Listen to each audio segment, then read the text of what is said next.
Yeah, Bogdan, good morning for me, and also good morning to you as well. Good morning. Thank you for the opportunity to be here. Absolutely, yeah, I'm glad to have you on. I think dust has been settling from the Fabric conference, which went off very well over in Vegas. It was the tail end of a very long series of trips that I had all throughout March, but a lot of really cool stuff that happened there, and also got a chance to present to like 750 people for the session that I did with Kurt Bueller, which was absolutely amazing. It's more than my audience. My best was 550. Congratulations. Thank you. Yeah, it's I'm just glad that the conference did as well as it did, and it was a good mix of both presentations from the Microsoft representatives such as yourself, and then also kind of a blend of community members like myself and Paul Turley, a bunch of others that were all presenting there. So give a nice two halves of the coin for both official and then community based opinions on a lot of the products and new features that were coming out. It's been amazing. And thank you for your help. And there were quite a few other members of the community that co-presented with us. I think it's been fantastic.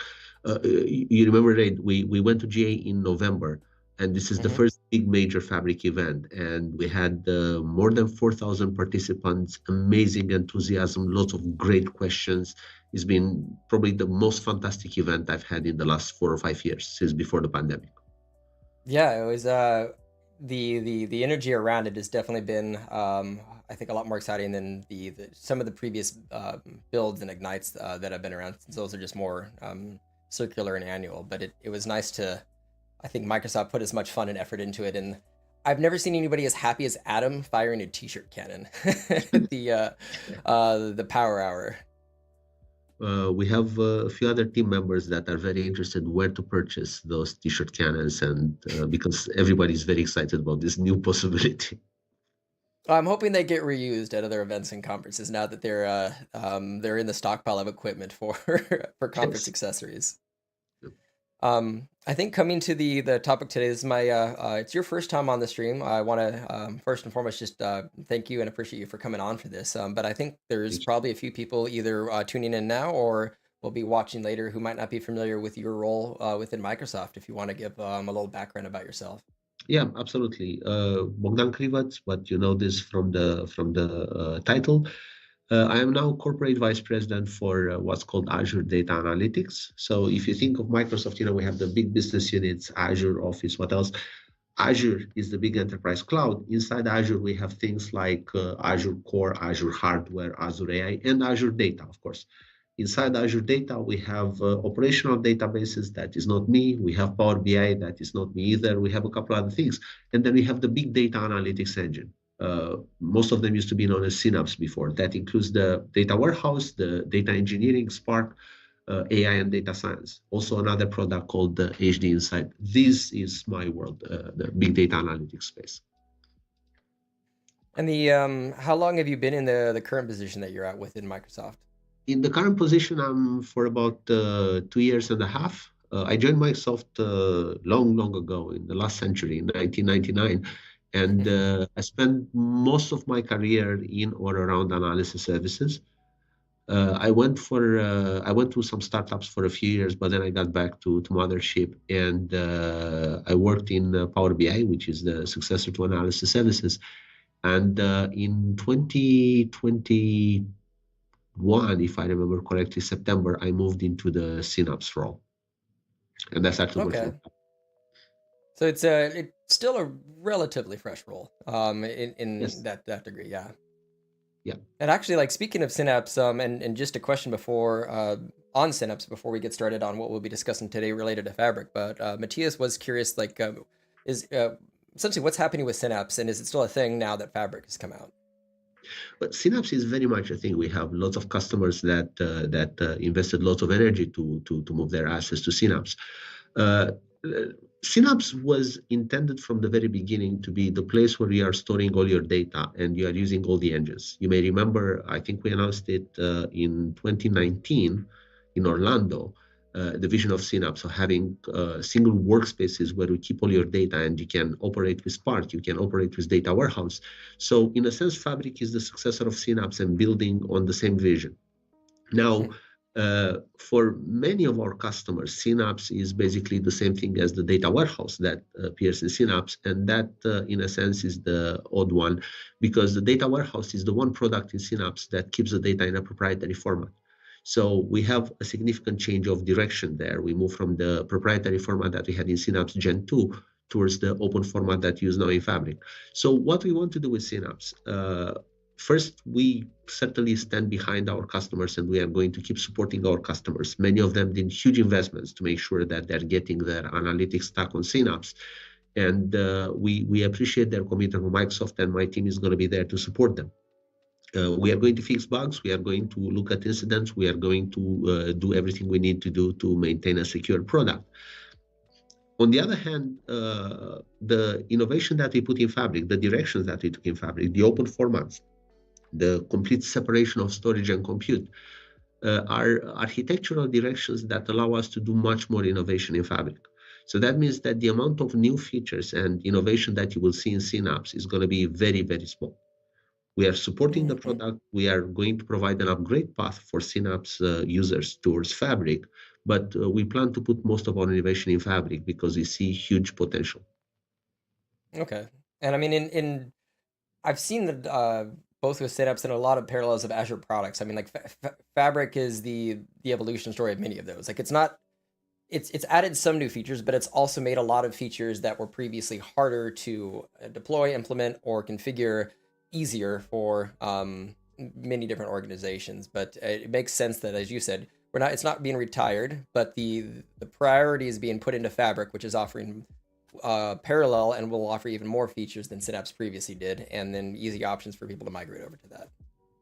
Yeah, so in a sense, you can think of Synapse as a buffet where you can get access to all the engines and all kind of things, and you may also get indigestion if you're not very careful. Where Fabric, on the other hand, was designed from the very beginning to be built on top of these mature products that we had in Synapse, but to optimize for certain, we call them happy paths. Like there are very, very common patterns that are happening in our industry. We have data ingestion, data preparation, followed by data serving, all the way to a Power BI report. So in Fabric, we optimize the flow for this particular happy path to make sure that our users are going to get an optimal experience, or if you want, a well-organized menu, if we are going back to the buffet metaphor, for everything they're doing in analytics. You could all the dining as much as I do. I like the term of like it's a set menu or a prefix is Fabric rather than the full buffet. Fabric gives you some flexibility. You have quite a bit of a la carte as well, right? We support ISVs in Fabric right now. We announced a number of major deals. You can customize. You have quite a few fixed menus, like you are saying, for happy paths, but you can customize your menu at any time. That's very fair. Depending on your dietary restrictions and or preferences, you can there's a bit of bespokeness to it to keep on with the dining metaphors. But speaking of Fabric and also just the conversation that we'll be having today, I know we're going to be getting into the idea of like the data warehouse that's built into Fabric, also some best practices as well. But I think there's going to be some good opportunity to maybe show a bit of how the cake is made to a degree, because in Fabric workspaces now, it's you essentially through various methods can spin up like your own SQL database that's built into there. But what parallels does it have with databases or warehouses that could have been deployed in Azure? How is it different in Fabric? And from your perspective, where would you like to start the conversation on going into the topical conversation of the day today? So we can discuss about any of the products in Fabric, but data warehouse is a bit of a special product, and I'll tell you why. In Synapse, we had the Spark engine, which did a certain number of things very, very well, and it was powered by notebooks. So as a Synapse user, you are going to find yourself very much at home in Fabric, because you still have a Spark cluster, you still have notebooks, everything is the same. As a Power BI user, you are going to find yourself at home in Fabric. It's not like there are new possibilities, but your core work is not dramatically changed. In data warehouse, we changed the product significantly. And I have a few slides to kind of try to explain you the journey that we went through in solving for data warehouse. So I'd like to start with the data warehouse just because we changed it so much. And I think it may be helpful to explain that this is a very different data warehouse than anything you had in Synapse. May I move into sharing my slides? Thank you so much. There we are. So I'm wondering what you can see. You should see something about big data SQL. Is that what you are seeing right now? I see you may have heard of Microsoft Fabric. Is the squirrel watch wardrobe slide is what I see. That's very strange. That's not the slide that I'm trying to present. Oh, I think you might have stopped sharing on Sky, because it always it holds the last frame that was previously shared. So I think if you share again, we'll be golden. Wonderful. Trying again right now. Let me know if it works better. And it should be coming in. There we go. Brilliant. And then I can control all the wonderful. Perfect. Thank you so much. So let's talk a bit about big data SQL, because in Microsoft, in Azure Data, we have two kinds of SQL. We have the big data SQL, the data warehouse, the product that I'm going to talk about today. And then we have the OLTP SQL. They're very different products. They use the same language, but their goals are very, very different. So if you look at the OLTP SQL, typically in an OLTP, you want to add transactions, you want to modify existing transactions, you have to have very efficient, quick operations on relatively small amounts of data. This is how, let's say, a cash register worked. When you go to Walmart, you have a database behind which is going to record all the transactions and what product everybody purchased. Now, so basically, you can think of OLTP SQL as a super efficient way of finding needles in a haystack and then modifying them, right? It's because if you're trying to modify the amount of apples that I have purchased, you need to find me, you need to find my transactions, you need to change the shopping basket. So in a sea of transactions and customer operations, you need to very efficiently find one and modify it or add it. It's a rapid fire game of small data. While the big data SQL is primarily intended for a different purpose. The big data SQL is designed to allow you to run operations that are spanning, to run queries that are spanning, let's say, 1 year of history or 1 month of history and try to figure out what is the trend of sales, right? So it's more aggregation oriented than the transactional database. So that's the fundamental problem.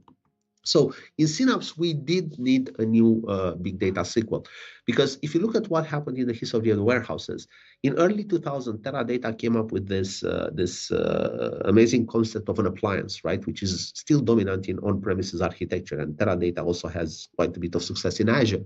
So you have a very massive piece of hardware that has very well optimized network communication between the compute nodes and between the compute nodes and storage. And then with the right data distribution, you can get excellent performance, but it takes an expert to tune the system and to lay out your data in the appliance in such a way as to squeeze optimal performance. Now, this was a trend for about 10 years, and then Snowflake in early 2010 came up with this brilliant idea of saying, if we separated the storage from the compute, then we could use the massive power of cloud and add additional compute so we can scale our operations. And the beauty of this is that it takes far more effort to lay out your data and optimizing for specific queries, because whenever your load is increasing, you are not limited to a capacity anymore.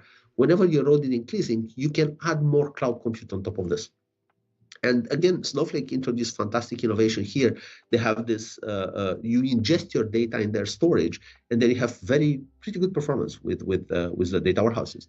Now, with Fabric, we are trying to go one step further. With Fabric, we want to make sure first that your data is stored in an open format, in a customer-owned data lake. So that means that you are not necessarily dependent on Microsoft technology. Open formats can be read with Databricks technology. Practically any Python piece of code can open a table in Delta format and operate on top of that. But on top of this open format, we want to give you everything that you expect to get from a relational data warehouse. So we try to give you the transactional behavior, the multi-table ACID property, and of course, we want to give you the infinite serverless compute. And in Synapse, as you may remember, as of 2 years ago, we had at least 2 products that were trying to do this. We had the dedicated data warehouse, which was in a sense similar to the Teradata architecture, right? You have a capacity and you have a fixed topology of your data, on top of which you cannot compute up to 60 nodes. And then we had the serverless SQL product that was very elastic, had the ability to use arbitrary compute. You can turn it off very, very easily if you are not using it.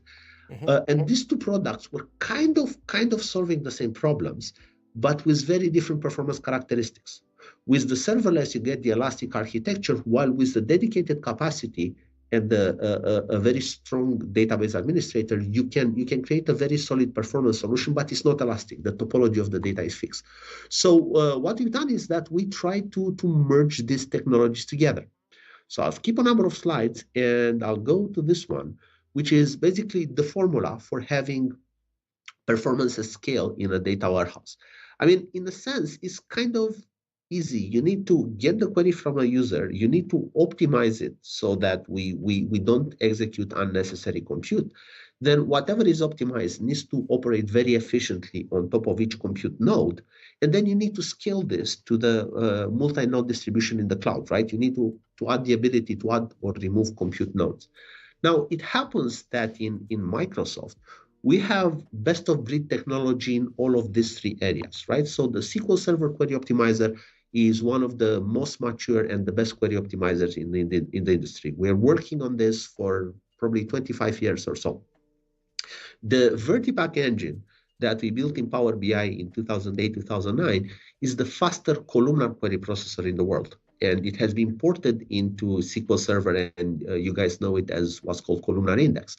And then in 2019, 2010, we published a paper about the Polaris distributed query processor for, it was using Synapse serverless. It's the only system that published a petabyte scale benchmark in August 2020. The challenge is that these three things do not exist in the same product.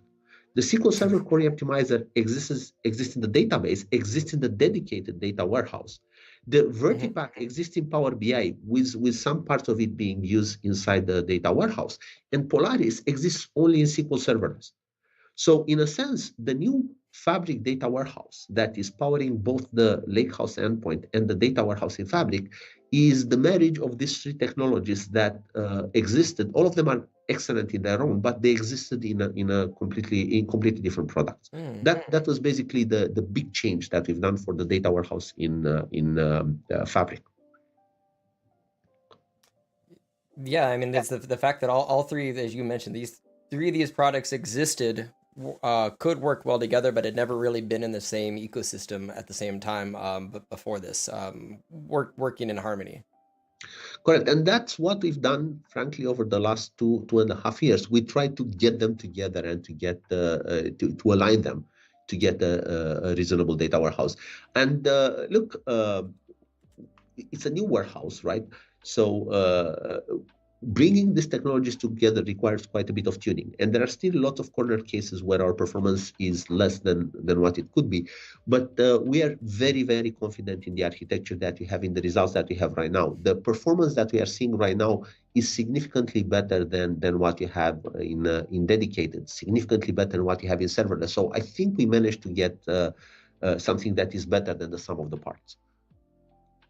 Well, I mean, it helps even with the migration story, because it's not just like you're not just moving over to a parallel system. You're moving to something that is going to provide a lot more scalability and at like just a compute cost as well. It's going to be a lot more efficient. Absolutely. Now, I'm glad that you touched on this point on migration. There are some really good things about migration, and there are some slightly painful consequences of this new architecture. The really good things is that typically for all our users that have warehouses, they spend quite a bit of time investing in designing views and store procedure, essentially logic. Their intellectual property is very frequently in the set of store procedures, views, and practically code in SQL Server that they're running to keep their warehouses on the top. And given that we are building on top of the same SQL Server technology, it means that there is a very high compatibility between the code that was functioning in Data Warehouse Gen 2 and the code that is functioning in Fabric. It's not 100%, but it is pretty high to begin with, and we are working to make it even closer to 100%. I don't think we'll ever hit exactly 100%. That's the good news. The bad news is that we are doing separation of storage from compute. And I mean, this is kind of a mixed message, really. It's good news because we can elastically add and remove nodes, and that gives you performance and what else, and cost reduction. But it means that data from Gen 2 needs to be pulled out of Gen 2. There is no way to do a migration in place. If we are moving from a homogeneous system to one where we have segregation between data and compute, it means we need to pull data out and store it in the open format so that the new kind of compute can operate on top of this. That does make sense? Yeah, absolutely. Yeah. So this is pretty much the core of what we've done in the data warehouse.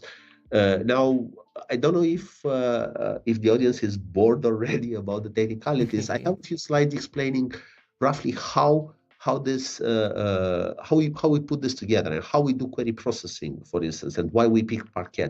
Do you think I should go there, or do you have questions already and eyebrows raising? Definitely. Let's see. Continue to see how the cake is made. And for anybody listening in right now, please, of course, ask and post any questions, starting with a Q into that, and I'll make sure to bring them up as topically relevant. One thing that I'll just be curious to know, if as we continue to talk about the data warehouse, if and when there's ever time to talk about some of the burstable capacity, which I personally think is also a very powerful The burst feature capacity. related to. Yeah, exactly. The burstable capacity in Fabric is another, I think, super fascinating thing from my perspective. If there's ever a time to organically discuss that. Okay, so then this is going to take probably 10-15 minutes to go through Please. this particular components. And after that, we are going to discuss a bit about how bursting and smoothing impacts the performance of the warehouse, okay? Because they are related Excellent. somehow, okay? So we talked here about query processing, query optimization, multi-node distribution. So let's try to go very, very quickly through what happens in query processing. Now, query processing is about reading and writing data. And as I said, in a data warehouse, we are focusing on reading data. We are focusing on those large queries that are trying to analyze the trend of sales over the last month or last year. So let's start a bit on why we pick Parquet for this. Parquet is a columnar format. That is, the data is laid out column by column. Now, the column by column layout is really good for a query like this. If you're asking for the sum of quantity group by customer, it means that you need to read the customer column. You need to read the quantity column, but you can ignore the product column. And you know what? If you have a table with 500 columns, that means that you are ignoring 498 of them. And that's really good because it means you don't need to pull all that data in memory. Now, it's not so great if you're trying to update something, right? If you're trying to do an update where customer equal George, you need to count the rows in customer equal George and find the row number. Then you need to go in all the other columns at that particular offset and modify. So it's great for analytics, not so great for transactions. The second thing that happens with Parquet is that it is dictionary encoded. What does it mean? It means that you are saying let apples be 1, oranges be 2, and pears be 3. Now, in the parentheses here, you see the length in characters for each of these names. It comes together to 30 characters, which is going to be either 30 bytes or 60 bytes, depending on whether you are using Unicode or not. Anyway, if you replace this with numbers, you already drop from 30 characters to 20 bytes, which is smaller. But all of you who went to computer science classes, you know that three values only require 2 bits for packing. So you can actually make the representation even smaller. And if you are doing bit representation, then a single name here, apples, for instance, takes only 2 bits, right? So that means that on a byte, you can pack 4 rows of data. And the compression is fantastic. It takes you to be 15 times smaller just by doing this. Again, this is another built-in property of Parquet, this dictionary encoding. The third property of Parquet is what is called run length encoding compression. Basically, if it detects repeating sequences of data, the way you have here apples, apples, it can replace that, saying that you have apples 2 times. Now, 2 here is not a massive reduction, but if you are Walmart or Starbucks, you are selling probably a few hundred espressos every day. And imagine that you are packing that data to say 1 espresso at $4.99 or whatever is the price of an espresso appears 1,000 times. That's significant compression. So this is pretty much what Parquet is. It's a columnar format where each of these bands represent a column, which is dictionary compressed, and that means that the size of representing the column is actually smaller than the underlying data because we replace strings with numbers. And then we apply the RLE compression, which may work better or worse on a column by column, right? And we have some dictionaries that are telling us how to interpret this particular data. So columnar dictionary encoding, bit packing, and RLE compression, this is exactly what we have in the Power BI Vertipack, right? So that means that basically we can take the Parquet files and we can read the bitpack data directly into the Power BI Vertipack format. And all you need to do is do some dictionary re-encoding from the space, from the way Parquet represents them into the way Power BI and columnar index are representing them.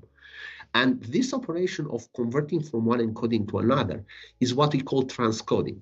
And this transcoding is a critical feature in Fabric because transcoding allows our core engines, such as SQL Server, through the CCI implementation and Power BI, to operate almost natively on top of Parquet data, right? So and hence the reason like direct lake and everything else is so close to import is because there's as you said, very little extra translations are needed to happen because the data is nearly in the shape already that it expects to be read. So it's not having to go from language A to language B. Precisely. I mean, looking at a Parquet file is the same thing, all for practical purposes, as loading a Vertipack serialized file directly in memory. Mhm. Now, Vertipack can do a few more things. Aggregations, filters, and group by can operate directly on compressed data. And the code is already in SQL. So what we do in Vertipack and in SQL is one more thing. Because we have such great performance over RLE, we are permuting your rows a bit. We are shuffling the data a bit to make sure that we have more RLEs than are coming by default. So for instance, you see here, I have apples, oranges, pears, apples, apples. If I move these apples together like this, I have a better opportunity to produce RLE runs, right?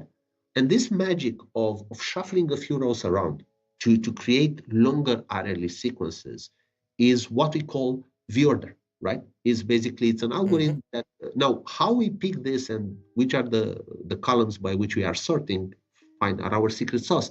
But fundamentally, you can see from this one that V-order basically does not mess is not a proprietary format. It's rather just a proprietary way of ordering rows within a table, after which we use fully the open source Parquet. And that allows us to be perfectly compatible with the open source Parquet. So in conclusion, as we are processing data, as we are reading data, data lives inside Fabric in Parquet files. We are transcoding the data into the native format. And this transcoded data loads directly in memory into Power BI Vertipack, and this is how you get the direct lake performance, and to the SQL Server columnar index, and this is how we are getting the data warehouse performance. On the other hand, when we are writing data into the lake through all Fabric engines, through SQL, Power BI, Spark, Custom, whatever, when we are writing, we are shuffling the rows, as I mentioned, to facilitate longer RLE sequences. And then we are writing in the Parquet files in the pure open format. And this is why this is what V-order is. It's basically it's standard Parquet with a bit more RLE than you would expect otherwise. Does that make sense? Yeah. Yep. Okay, so if we go further, this is how we do query processing. Let's talk a bit about query optimization. Now, if you are running a query, we need to know exactly what happens in when you are sending the first request. So when you are ingesting your data in a warehouse, we have the opportunity to spread that data on storage and store it into more or less equal chunks of data. We call them data cells. Right, so basically you are loading your data with copy into or with a pipeline inside the warehouse, and the warehouse can organize the data fragments in storage. And all of them are more or less equal, and we collect statistics, we know the list of files, the size of files. So when the query comes, we know exactly how to read that data. Things are slightly different if you have data in a lakehouse prepared by Spark or prepared by another tool. So in that case, we need to look at how data is laid out, and we need to create a number of logical data cells, right? You see here different Parquet files of different sizes. We can organize them in data cells, something like this. The intention in both cases is to end up with pieces of data for which we have statistics, pieces of data for which we know the size, so that we can have a uniform processing approach on top of these two layouts, the one produced by the data warehouse or the one discovered in the lake. So now this organization in data cells allows us to see all the data in one lake the same way. We can figure out the cells on the fly, or we can create them in the data warehouse, and we will discover the distribution of data in the cells.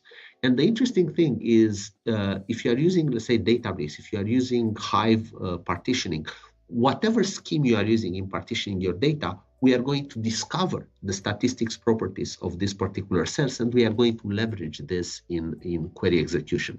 So that means that whatever you are using to optimize your data layout in storage, our data warehouse will be able to recognize that and use it efficiently. So now when you get a query, I'm going to use a simple TPCH query. I'm asking for the count on top of a join. I'm joining orders, which is typically a smaller table with line item, which is a very, very large table. We pass this query through a unified query optimizer. And the query optimizer is going to spit out an execution plan. And please do not try to read it right now, because I'm going to go a bit step by step to explain how we do query optimization. But it's very much like what you expect from SQL, right? So, except that we have these data movement operators that tell us how to move data between nodes. So now, when we do the query, we scan the two tables that I mentioned, the line item and the orders, and these are tasks. Then we move forward and we are shuffling the results to another node when we do the hash join. Then we are basically collecting the partial results into a single node, and then on top of that, we are computing the scalar. So again, it's not very, very different from what you have in SQL, but we have this data movement operators that allow us to orchestrate multiple nodes together in a distributed query execution. So that's pretty much what we are doing. Now, I was telling you that we launched this logical operation which says scan one table, scan the other table, and join them. But at the physical level, because some of these tables are very, very large, we may spread the task across multiple compute nodes. So a logical task, let's say I'm joining this table with this table, may be split in multiple physical tasks, which means that I'm taking the big table, splitting it in smaller chunks, and each physical node is going to do one partial join. Am I boring the audience already? I cannot see. Oh no, I'm definitely soaking this up like a sponge. Okay, so this is pretty much, again, it's basically SQL Server optimization. I was telling you that is the best optimizer in the world with the ability to spread the tasks across a distributed architecture and to leverage the power of the Azure cloud behind it, right? And to use as many nodes as necessary to get an optimal execution of the query. So this is pretty much how we brought the SQL Server optimizer into this distributed world. And the third thing is, how do we deal with multi-node distribution? So with multi-node distribution, we have this Polaris piece of technology that was using serverless. And again, maybe serverless performance is not the best that you have seen, but it had the ability to spread the work very, very efficiently. The performance of serverless is impacted by the lack of query optimizer and lack of a strong query processor, but this distributed work was working very, very well in serverless. So I was telling you that a task that needs to be executed is going to input some data, process it, and output the data to the next element in the task. And I was telling you that this task can be physically separated. We can operate the same query task across multiple data cells. And then a logical query task becomes a set of physical tasks. So given that we have the separation of compute, whenever we get a query in the front end, we have the ability to plan the execution, to create a system of tasks, and to launch the execution. And then each of these circles here represents a physical node. We can distribute these tasks across multiple backend nodes as efficiently as we can to make sure that nobody is waiting for somebody else to get partial results. And the Polaris system allows us to react at the execution of these tasks. For instance, once I have too much work, I can add a few extra nodes and spread tasks across multiple nodes to get them to execute more efficiently. Once I can shrink, of course, as soon as I don't need that much power anymore. Once I'm having a problem, once a node is broken, I can move the tasks to additional nodes. If they become overloaded, of course, I can, if I have a hotspot that is using too much compute power, I can allocate a new node or move tasks around. So we have this very, very elastic architecture that allows us to deal with the task and to move what happens in your query, what comes from the query optimizer, across the cloud. And this is why we are not running into capacity problems anymore in Fabric, because we are not limited by a fixed topology, right? We can add compute nodes as necessary to optimize for your queries. And then groups of queries coming from the same user are basically what we call a workload. And the ability to deal with a flexible hardware topology in the back allows us to separate the workloads of multiple users. So imagine that you are doing your ETL with a set of queries here, and somebody else in the organization is starting to look at some Power BI direct query reports. They're not constrained to run on the same hardware. We can spin off additional nodes, so you have clear separation between the two, and you don't have any noisy neighbor problem anymore. Of course, we can do that even across workspaces. We can have a completely different workspace pointing to data in my warehouse and executing their own SQL queries. So again, this is the benefit that you get from the separation of compute and storage. And a quick question just on the green boxes at the bottom there from Dylan. So he's a bit rusty. The green boxes at the bottom, are those done in the Delta table format or the base Parquet? The green boxes are logical units on top of the Delta format. So The Delta format is basically, you have a Delta manifest that tells you which Parquet files are part of your table at a particular snapshot, transactional snapshot. So a Delta manifest is typically referring one or multiple Parquet tables. The Parquet tables themselves are organized in what's called row groups. Row groups are basically rows that are batched and compressed together. And by the way, the V-order conversation, row shuffling that I was mentioning happens at the sorting happens at the row group level. So the logical data cells that we are talking about here, the data cells that SQL Server can operate on, are basically never smaller than a row group. They may be bigger. They contain they contain an integer number of row groups. They can be a single row group, or they can contain a full Parquet file. It's interesting to point out that this logical separation is not specific to Delta. The same logical separation can be done on top of Iceberg or Hoodie or whatever system of Parquet files. We happen to use Delta as the underlying engine because so many of Microsoft customers are using Azure Databricks. But this particular topology is not related to Delta. Because regardless what system is managing your Parquet files, the Parquet files are still organized in multiple Parquet in a table, multiple row groups in a single Parquet file. Am I answering the question? Okay. Yeah, I think so. And if you have any follow-ups, Dylan, feel free to post that. But I think that should have answered it. This is pretty much what I wanted to show you. Now, you brought a very, very interesting conversation. And I think I'm done with the slides, but we talked a bit about what happens with bursting and smoothing. So as I mentioned, in the back, we have the ability to use as many compute nodes as there are in an Azure region. Of course, I hope that you're not going to run queries that are going to require a full Azure region, but let's see what happens there. When you are purchasing a capacity, you are basically purchasing the right to use a certain amount of compute for a certain amount of time. Let's imagine for a second that you are getting an F2 capacity. That entitles you to use 2 cores, right, over 24 hours. You can get reserve instance for a while. Now, your queries probably going to use much more than 2 cores. When you are launching your query, we are going to decide how much compute you need. We are going to give you the compute that you need. It may be significantly more than 2 cores. We may give you, let's say, 32 cores, right? We are going to run the query as fast as possible. But if you are running, let's say your query on 32 cores is going to cost you 1 second, because 32 is 16 times the 2 cores that you are allowed to use. That means this is going to cost you the equivalent of 16 seconds in that day.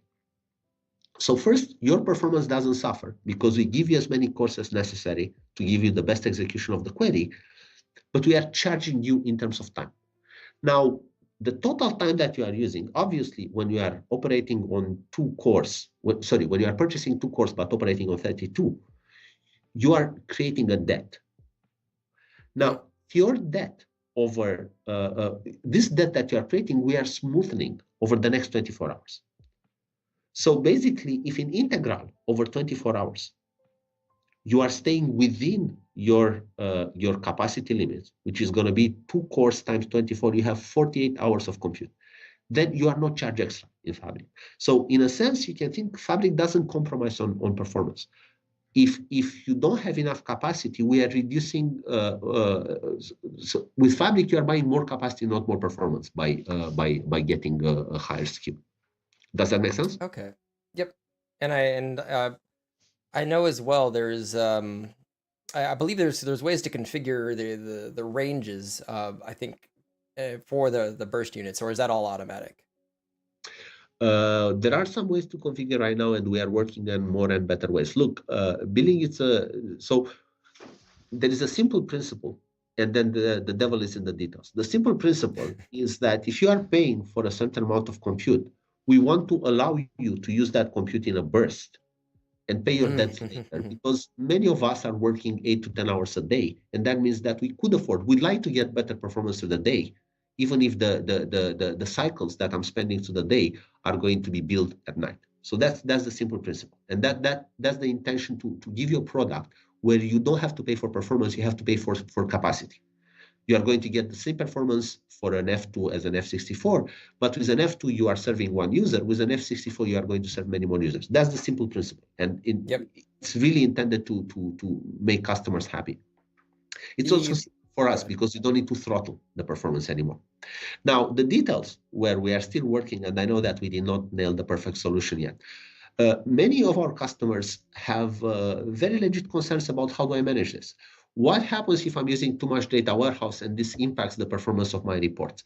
How do I make sure that the performance of my reports is not impacted by the ad hoc queries that somebody is running? So we are working on finer and finer grain mechanism to allow you to tune how you are using this capacity. But the fundamental intention of this bursting and smoothing is to give you excellent performance and not have you compromise on performance. Just buy more capacity only if you need more capacity for exactly. So like an analogy that I like with this is essentially what you're buying a water tank that you get, and you get an allocation every month of like a certain amount of water, and it is averaged out to a certain flow, but sometimes you need to adjust the flow rate, for bursting. So it's like, you might only be using a trickle most of the time, but every once in a while during refreshes or high consumption of reports, the water flow needs to be turned up. But as long as you're, at the recurring build cycle or whatever, you're not going past whatever your allocation is for that period, then it's still within the range. You're just fluctuating the usage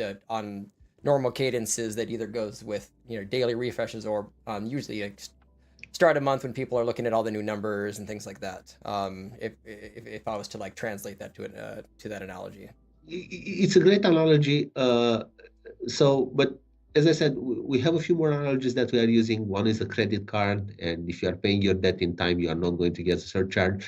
The part is that the part where we are struggling. Again, the analogy is perfect, and we are trying to accommodate our customers.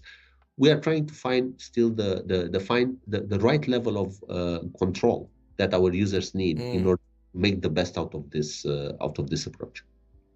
Yeah, it's the term that you used earlier. Familiar with people who worked with SQL or anything else is the noisy neighbor. You want to make sure that no one is using their unfair share of the allocation of their credit card funds or the water, essentially. Yeah, and so especially with a lot of that self-service stuff. We are solving the CPU noisy neighbor problem, where you have many users hitting practically the same hardware and stepping on each other's toes. We solved it with the separation of computer storage, but we are creating a billing noisy neighbor problem by this. Yes. And we are trying to find the right balance between these two. Well, and as you said, like what level of control is needed at the artifact level, at the workspace level, to probably restrict the amount of compute that anything can use in a particular period. But with any new product, you're I'm guessing getting telemetry on how customers are needing it and where the gaps are left to allow for that minimal level of control that makes everybody happy, so that things aren't getting misallocated or misused. Precisely, and it's a matter of restriction, probably a bit prior to restricting. We want to make sure that to find the best way to expose what is really happening in the system. Because we want to make sure that before jumping to restricting, our administrators have a deep understanding of which are the spikes. Because typically these spikes are not introduced by people who are just playing with the system or want to do evil. Typically these spikes are introduced by business needs. And we like to believe that if somebody is using and is running a query, more often than not, that person needs to get the results for their business needs. And they want to get the results as soon as possible. So we believe that fundamentally, customers want to get their queries solved as soon as possible. So restriction should be a consequence only if the administrator believes that there is no justified business need. But restriction is typically a way to prevent unfortunate consequences without looking much into why people actually get contention. There is typically a good reason for that contention to happen. Two people want to get job done at the same time, right? Exactly. And ideally not arbitrarily just slapping the hands of people trying to connect to the data and looking towards the source of the reason all this extra queries or compute are being hit in parallel. To a degree, I think Fabric, with all of its new features, when not properly configured, or I think there's not the correct amount of governance that's going into it, to a degree, can introduce siloing again. It's no longer data set siloing, but there can be a lot of query Really. siloing of people running many different independent queries as they start using notebooks and all that other stuff. And that is something that I certainly educate my clients on as well, as like, now that you have a capacity and so many easy ways to connect, analyze, and digest data, you have to be very careful on like not giving too many keys to the kingdom. Otherwise, you'll quickly hit against that capacity limit if everybody's all doing their own independent analysis and running notebooks left and right. And I think, again, I like to believe that people who are running notebooks left and right, they have a problem to solve. And Mhm. we're trying to figure out what is the best balance between offering transparency into what people are doing and why, and offering control Mhm. mechanisms. Control is good from a certain perspective, is going to make the IT owner of the fabric capacity much more relaxed, and they deserve to be happy. But it's going to make the users who are trying to get something done very, very unhappy. So there is a balance that I do not believe we have found just perfectly yet. But we are working on this, and we count on your feedback to make this better. Exactly. And just thinking to that, and the amount of questions that can be re-asked by multiple people in the same org across different notebooks. I'll ask a question on behalf of some of the viewers. So we've had for years now in Power BI the option to turn on the dataset caching, which puts more of the queries into memory because they might be continuously re-asked in reports that people are clicking the same slicer combinations. With notebooks and warehouses, is there similar options or auto optimizations happening in the backend? So if two people independently ran essentially an identical query in two separate notebooks, rather than having that computed twice, is there any abilities for that to reference a cached query, realizing, oh, this was asked by Michael 2 hours ago, I'm just going to give you the saved result for that? So the answer is different for warehouse and for notebooks. They are very different engines. Mm. The notebooks are using the Spark engine, right, Yep. which has its own characteristics. The data warehouse is using the warehouse engine. Let's start with the warehouse. In warehouse, we have caches, and we have a cache management policy, and we are managing that on behalf of you. We may consider at some point introducing policies that allow you to preserve a cache, but if you decide to preserve a Mm. cache, you are going to have to pay for this. How we are doing management? Yep. If obviously Azure is a big cloud, right? So in any region, we have many, many boxes that we can use for data warehouse. Imagine that we create a pool of, let's say, 100 nodes that we are going to use for data warehouse operations. Whenever you, Raid, are sending a query to a data warehouse, I'm going to provision 2 nodes for you. I'm going to cache some data on those. And those nodes are going to be associated with your warehouse for a few minutes. If somebody else, another user in your organization, is asking either the same question or a question that is touching the same data, the data has been pre-cached, transcoded as it may be, and the query is going to be very, very efficient. We are also going to add, I think, in 1 or 2 months, what we call result set caches, which means that if you are running exactly the same query, you are going to get the results in a millisecond or something like this. Yep. Now, if the system in that region is not under pressure, let's say nobody else, it's Saturday morning. For some reason, you are running queries, but nobody else in that region is running queries. We don't have any benefit in throwing those machines back into the pool, right? We might as well keep your cache until we have pressure in the system, because those CPUs are reserved for data warehouse already. They are not going Yep. to benefit us if we wipe out the cache. So we can keep the cache longer. If, on the other hand, it's Monday morning, everybody is looking at their reports over their coffee, and they get lots of queries, then we are trying to limit the amount of time a cache is there for you. And because under sufficient customer pressure, we are going to relieve those caches and reuse the compute nodes for other users. So this is how we try to do cache management. In notebooks right now, as you know, 2 users running 2 notebooks are running 2 different Spark clusters. Now, somewhat of the same logic applies. If within your notebook you are touching the same tables multiple times, we have a layer of caching in Spark as well. But the caches are not shared between users of different compute clusters. Okay. We have a high concurrency feature on top of notebooks that allows running multiple operations on top of the same pool. And that allows a single user to reuse their caches across multiple sessions. Okay. So there's plenty of optimizations that are already happening in the back end, and then it sounds like others that will be coming even in the near months to Quite a few. Mitigate all these challenges. Yeah. Yeah, there's a big difference between a warehouse and Spark and what you can do there, because keep in mind that the warehouse has a relatively thin surface area. You can only touch a warehouse through SQL queries. While in a notebook, you can write absolutely any code that you want. So with the SQL queries, we have 20-something years of trying to make sure that my queries are not going to touch data that I'm not allowed to see, right? The language is closed. I cannot do hacks. I cannot circumvent security rules. In Spark, a user can do literally anything they want. They can even choose to download external libraries. Way more power. But this power means that theoretically, the user code that I'm writing and is operating in a notebook could be designed in such a way as to circumvent any kind of security. So this is why we are more careful with sharing resources and caches between Spark users than between data warehouse. I mean, we are equally careful, but the consequences are different. I have one follow-up question for me on notebooks, and then I have one from Donald that I'm going to bring up. But the as far as monitoring goes, like the Power BI certainly had some. There's definitely been gaps in terms of being able to monitor from a tenant level.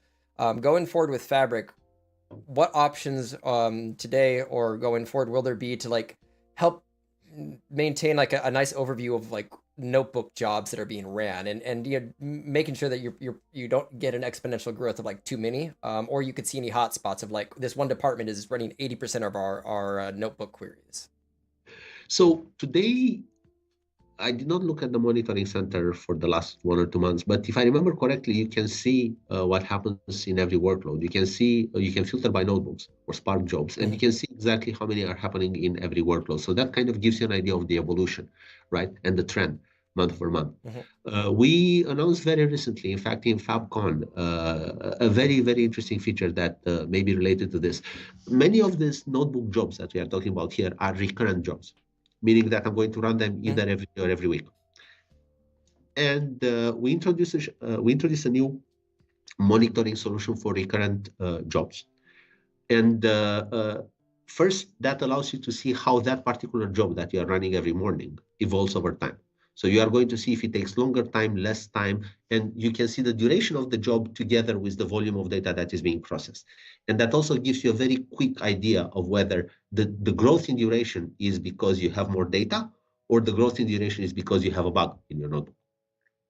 Okay. So that's the first thing. The other thing that we added practically on top of this feature, very closely related to this recurrent job monitoring, we added what we call auto tuner.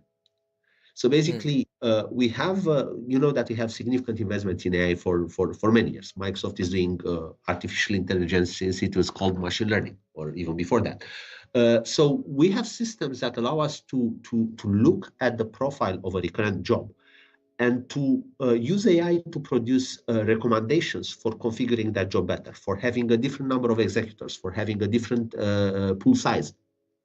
And with the recurrent job monitoring, we see the history of one job, and with auto tuner, we can start acting on that history and tuning it better. So you see how your job, if it's executed, let's say 5-6 times or so, it starts getting better and better in spite of adding more data, sometimes because of this auto tuner capability. So we are trying not only to give you better monitoring, but we are trying to have a self-tuning system that is learning from iterative executions. It's nice that in the back end there's auto optimization that actually gets better with time. It's like I think of it as like a craftsman or something else, that each time you ask it to do the job, it's getting more and more efficient because it's done it enough and it's learning its own patterns. Yeah, we have the same thing that you may remember in Power BI is called auto-generated aggregations. It's the same principle. We look at your usage patterns, and the more we learn, the better we can tune the system for your usage patterns. And we have quite a bit of similar work that is coming in the data warehouse world as well. Oh, excellent. Oh yeah, and to Donald's question, he wanted to know, I guess, similar to the warehouses, what compute engine does Dataflow's Gen 2 use, and does it actually ever use the Fabric SQL engine? Yeah, it does use at times the Fabric SQL engine. It depends on the operations that you are doing. Simple copy tasks are going through just copy tasks are going through the pipeline engine. When you are doing transformations, it frequently uses the Fabric SQL engine. You may have noticed that when you are using Dataflow's Gen 2, there are two artifacts that are created. You have the Lakehouse and the warehouse. that are used by Mhm. data flows in your workspace. That's where the data flows are staging data, and they execute. They're folding M constructs into SQL, and those SQL statements are getting executed on top of the Fabric SQL engine that I described. Okay, perfect. And the copy, yeah, the copy feature is one of the newest ones I know in data flows Gen 2. That's but it's basically just a pass through at that point. It doesn't even really use the data flows engine. It just migrates the removes the data over. I don't know in depth the details of how Dataflow Gen 2 works. That is my understanding, that the copy part is inherited from the pipelines because they have a Yep, very, very efficient implementation there. But I know that the transformations are using our engine. exactly. Perfect. If there's any other questions from people, feel free to drop those in. But I personally, even from my perspective, it a very informative and well curated deck that I think definitely helped explain a lot of the concepts on not only how the Parquet, Delta, and additional layering of the transactional languages and everything that are brought into that, but then how it's leveraged in the.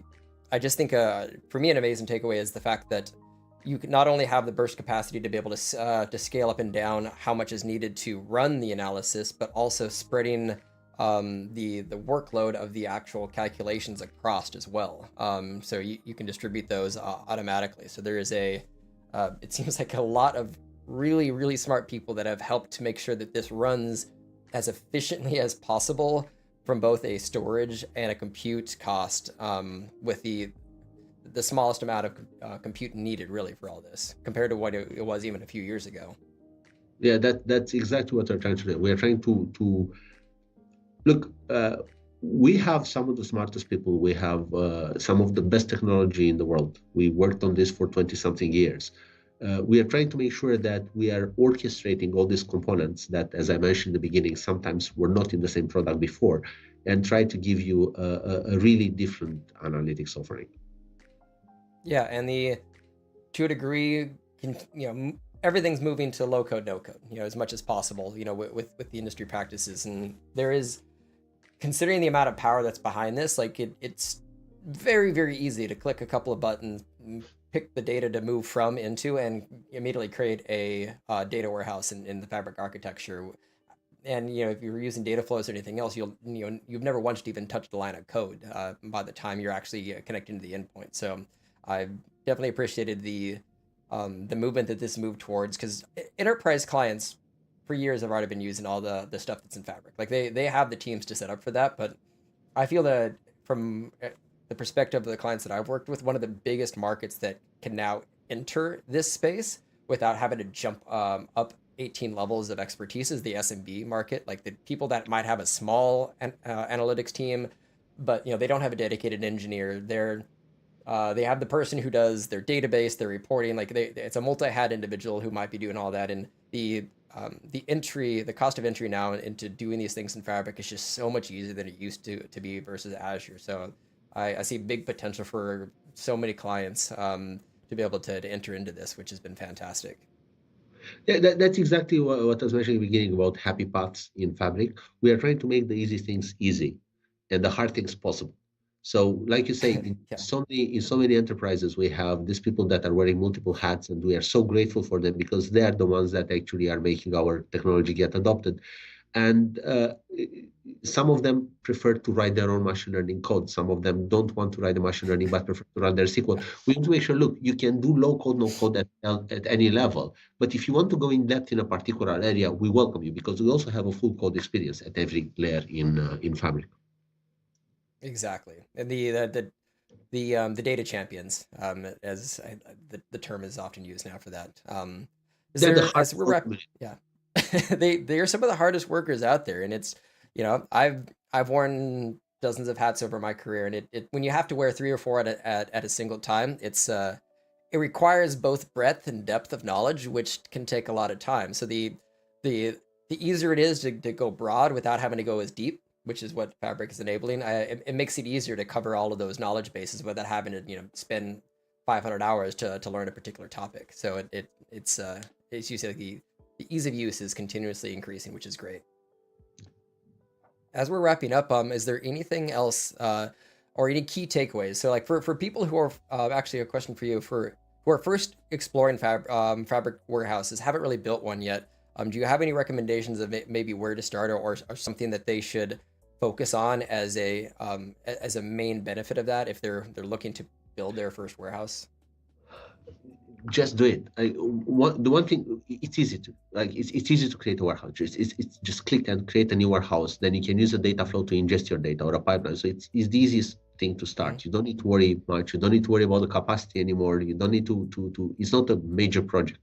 Starting a warehouse is easy, and it doesn't cost you if you don't use it. The one thing I want to point out is some of you may be SQL experts and you may want to create a warehouse first. Some of you may prefer Python. It doesn't matter.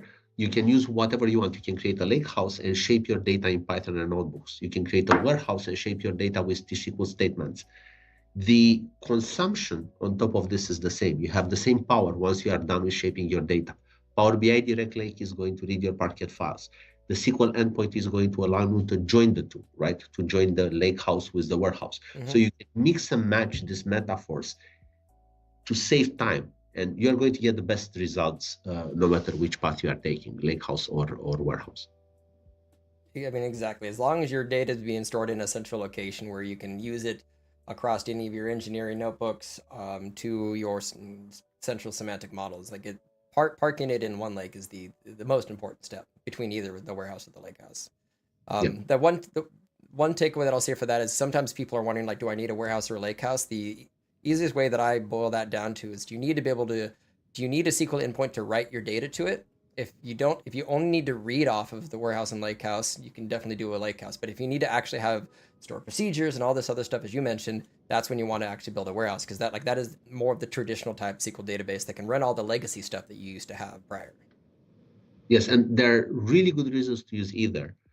And first, we embrace these reasons. We have customers that love each of them, and for the right reasons. Yep. And secondly, whenever somebody is shaping data in a warehouse or a lakehouse, they want the data to be consumed by somebody else. We want to make sure that there is no difference in consumption. That's how we are thinking about this.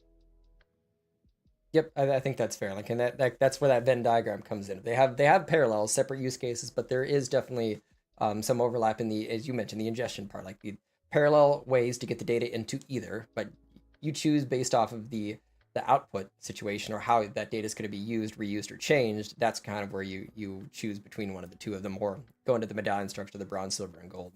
And the skills that you leverage that particular day. Yes, and that as well.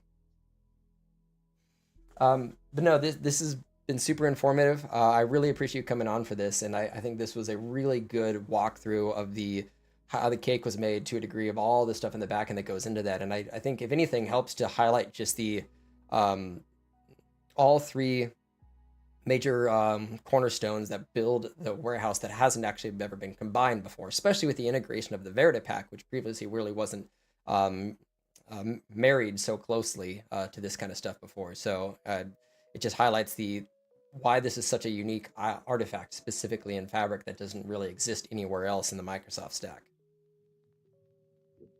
And please try it. The performance is usually very, very good. And if you're running into one of those corner cases that I mentioned, where we are still polishing the integration of the three components, write me. I'll be happy to take a look. Perfect. But yes, otherwise, I want to wish you an amazing Friday. Thank you again for coming onto this. I'm sure there's going to continuously be some fantastic changes that we have this year. More announcements probably going to be happening in a build, and this product is early enough that a year from now, I'm sure there will be another handful of amazing features that are available in the Fabric platform. Can you believe that we shipped 40 versions of Fabric since the public preview? I didn't realize it was that. I knew there was a couple dozen, but 40 is that is the actually, I think it's 42. The agility of that. That's amazing. Every week, except for the major holidays. Those are the weeks that we skipped. Yeah. The team is working very diligently, it sounds like. Yes. Yeah. Perfect. Thank you so much. Thank you very much, and thank you all of you for attending. Thanks for your questions. Absolutely. Everyone enjoy their weekend, and I look forward to having you back on some point in the future. Thanks so much. Cheers. Bye-bye. Thank you so much for watching. Please consider hitting that like and subscribe button. And if you want to help support this channel, take a look at our channel memberships or our merchandise store for cool swag. And last but not least, please consider sharing this video on your social media platform of choice to help our channel grow. So, until next time.